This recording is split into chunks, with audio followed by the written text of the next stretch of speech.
இன்னைக்கு சூரிய பகவானை பார்க்க முடியுமா அப்படின்னு நினச்சிட்டே எழுந்தேங்க. ஆனால் வெளியில் வந்து பார்த்தா நல்ல பிரகாசமாக பளிச்சுன்னு இருக்காரு. ஏன்னா நேற்றெல்லாம் இங்கே நல்ல மழை, அதனால் நினச்சிட்டே எழுந்தேன். அப்புறம் பார்த்தா அவரோட வேலையை கரெக்டாக செஞ்சுட்டார். பொங்கல் அதுவுமா சூப்பராக நல்லா பளிச்சுன்னு வந்துட்டார்.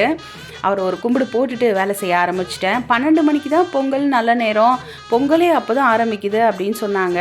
சரி, அதனால் சமையலெல்லாம் முடிச்சிட்டேன். சமையலெல்லாம் ஆளுக்கு ஒரு வேலை செய்ய ஆரம்பிச்சிட்டாங்க பசங்களும். சமையல்லாம் முடிச்சுட்டு பொங்கல் வச்சுட்டேன். பொங்கல் நல்லபடியாக பொங்கி வந்து சூப்பராக வந்துடுச்சு.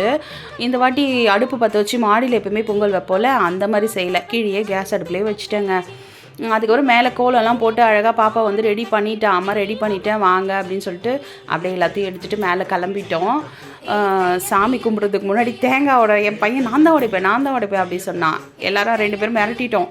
ஒழுங்காக ரவுண்டாக உடைக்கணும், தண்ணி வேற பிடிக்கணும் அப்படின்னு சொன்னோம். பயந்தே போயிட்டான். ஒரு அடி அடிச்சதும் வீரல் விட்டுட்டு 2 கையை பிடிச்சி இழுத்துட்டு இருக்கான். அம்மா தண்ணியை பிடிங்கன்னு சொல்லிட்டு. அப்புறம் பார்த்தா ரவுண்டாக அழகாக உடச்சி கொடுத்துட்டான்.